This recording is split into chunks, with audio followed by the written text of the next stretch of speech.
Well, first I want to take 30 seconds to rebut, because Senator Ernst did call me by name.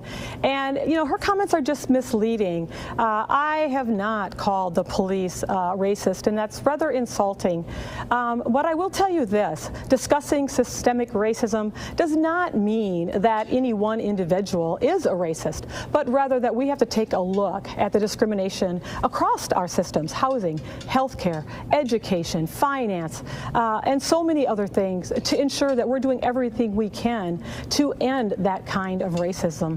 To your question, you know, black and brown communities have faced discrimination and systemic racism for generations. George Floyd, Breonna Taylor, and others, you know, they should be alive today. Their families deserve justice. And so we need to work on ending that kind of systemic racism in policing, for example.